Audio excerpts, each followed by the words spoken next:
Hello, welcome. Thanks for clicking on.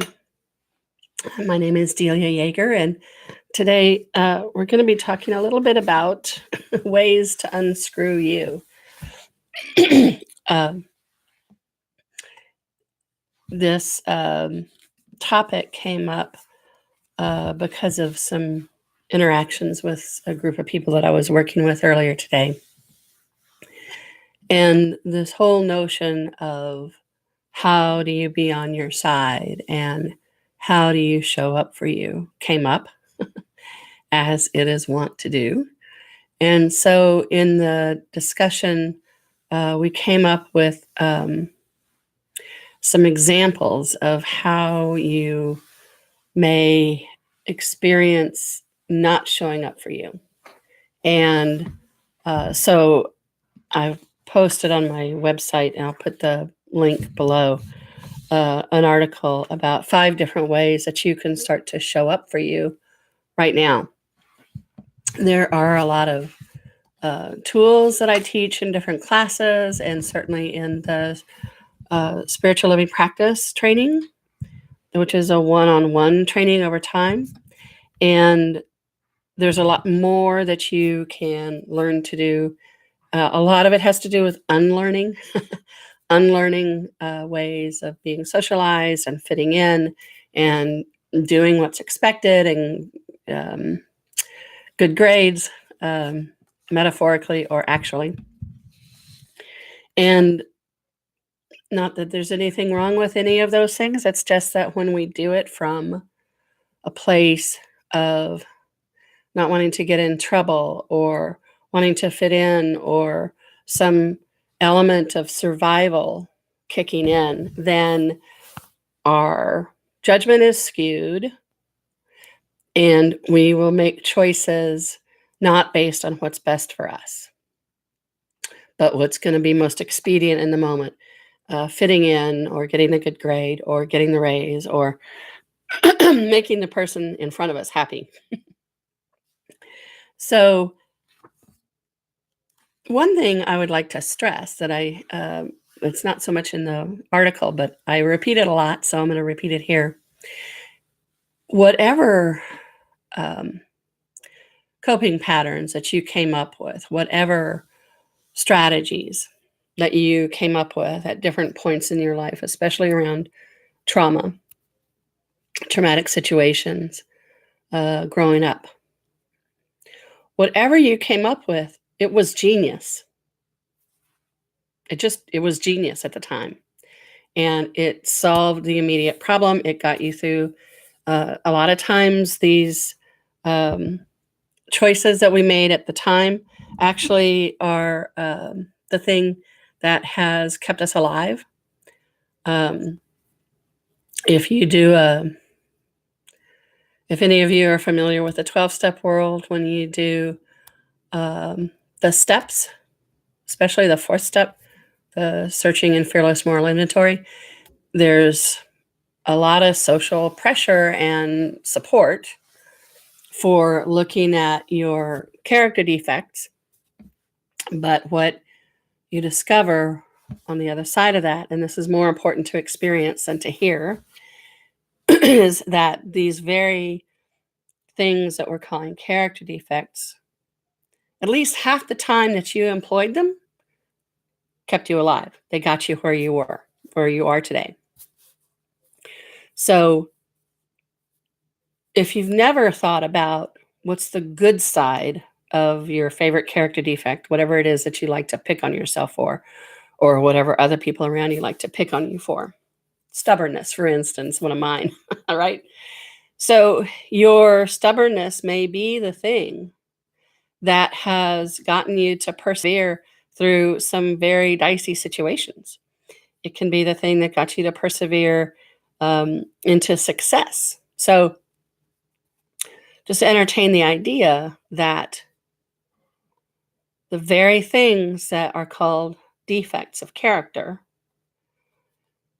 are often genius solutions that perfectly fit whatever the problem was at the time. And by validating that and by validating your genius in that moment, It's going to shift everything around for you. It's going to bring you out of the lie of you're wrong and bad or stupid or whatever your Achilles heel lie is, and bring you into the awareness that you are more than you've been told you are. You're more than the sum of your parts. You're more than the list of your character flaws, defects, assets, or anything else. You're more. And the more you can step into that and experience that, the more you're going to start to feel more comfortable in your skin, because you're going to be showing up for you. So just to hit a couple of high points of the blog post. Number one is to choose to stop abandoning you. And this is what I'm just talking about here. If you agree that we'll use stubbornness because it's a good one. If you agree that you shouldn't be so stubborn, and that if you agree that the stubbornness that you've experienced and that you've conducted in your life is the source of all evil or the source of all your problems, if you agree that how you be is bad and wrong, you just abandon you. You just left you and went out there to whatever their point of view is. So you're out there looking in at you, right? And you're pointing your finger at you the same way whoever that is pointing their finger at you. When you're outside of you like that, when you're agreeing that you're bad and wrong, you're not over here. You're not on your side. You're not considering all the situational circumstances. You're not listening to yourself. You're not validating that you came up with the best choice in a moment, given a certain circumstance. You're taking yourself out of context and you're agreeing that you're bad and wrong. This is very debilitating. It's very debilitating. And you'll get lots of social support for doing it. And I recommend you find different ways to become aware of that, which is what this list is for. So start to decide to stop abandoning you. And you don't even have to know what that means yet. You can just make it a choice. Like every morning you can wake up and say, I'm not going to abandon me today. I don't know what that looks like yet, but I'm not going to abandon me. All right, number 2 is to listen to your body. So we are heavily trained in this culture to anesthetize and to deaden and to numb out and to willfully and actively ignore the messages from the body. Neck and shoulder pain, stomach pain, not being able to breathe, having trouble breathing, coughing. Everything that your body does is trying to give you information that if you understood it, you would really want to know this information, because it's telling you about your environment. And it's telling you what you need to know, how to navigate your environment in a way that actually supports you. So just reducing it to listen to your body, and what that looks like is when your body gives you a sensation or an impulse. You don't have to act on it in that moment, but start to pat the body, right? You know me, pat the body. And actually say, even if you don't mean it yet, good body.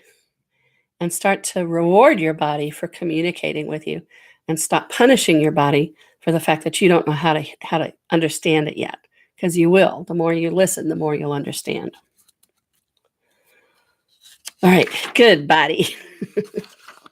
See how happy that makes your body? All right, so number 3 is a new mantra, which is, I choose me. I choose me. All right, so, whoops.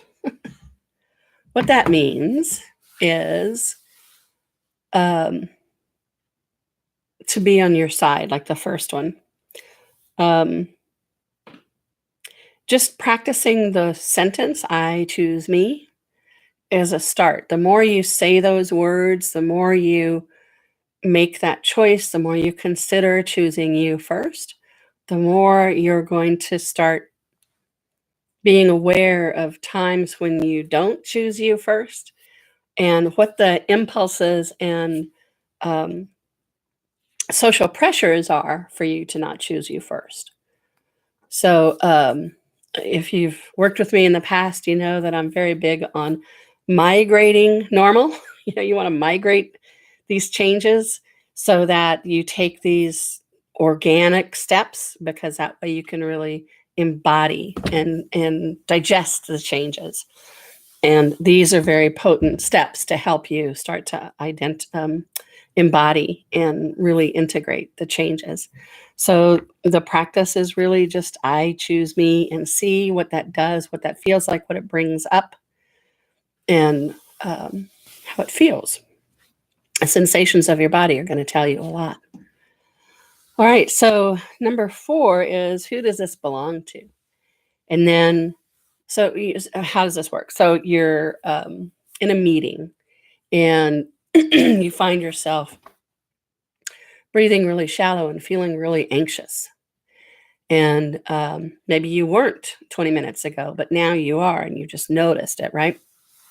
So uh, pat the body. I say it, pat the body, because it sounds better than rub your legs, but oftentimes that's where your hands are. So you just kind of rubbing, like, good body. All right. So here you are, you're anxious and you're shallow breathing. You're very aware of it all of a sudden. So you pat the body. And then, without answering the question, who does this belong to? The question starts to open things up. And then the immediate thing after that is return to sender with consciousness, return to sender with consciousness, return to sender with consciousness. And you repeat that until you notice a shift in your body, usually like with your breathing. So return to sender is job 1 is get it out of your space, because it's not yours. And it's not yours because it's clunking up your system. It's disturbing your body. And with consciousness is you're sending it back to whoever you got it from and whoever they got it from and whoever they got it from. Back to origin point. Who knows where that is? So your job 1 is to get it out of you, but you're also offering a healing not only to your system, but to everybody else that's ever had this energy in it. See, it created a lot of space just talking about it. Yeah. Yeah. Excellent. All right. So number 5 is like that. It's releasing anything that's no longer for your greater good. And you can do that by the conscious choice. I'm just going to release anything that's no longer for my greater good. It can be stuff that you know about. It can be stuff that you don't know about. You can use return to sender with consciousness.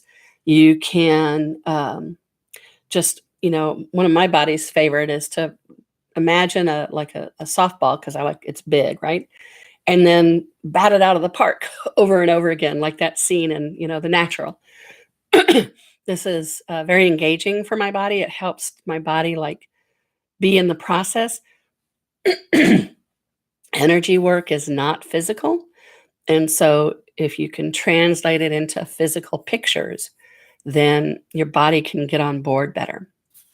And so those are 5 things that you can do right here, right now, and pick any one of them or all of them. Write them down, start saying them, making these choices, making these decisions every day. Start repeating the mantra of I choose me. You can do all this stuff by yourself. You can do it all in your head. There's nothing to buy. There's no equipment. You don't have to wear purple. You don't have to eat kale. There's no requirements like that. You can just start today. Like Teddy Roosevelt always said, do all that you can from where you are. How does it go? Do all you can from where you are with what you have. Something like that. So if you start applying these 5 things, And you can set your alarm. You can do it once an hour. You can do it 3 times a day. If you just spend a few minutes each time you think of this, you're going to notice things changing. You're going to notice your body relaxing more. Your sleep maybe get better. Your digestion might improve. Your relationships can start to improve. It can make a huge difference in your life. So I encourage you to go to the article. I'll put the link here underneath. And I'd love to hear about your experiences of starting to unscrew you and start to show up for you in these powerful and different ways. So I look forward to hearing from you. Thanks. Bye.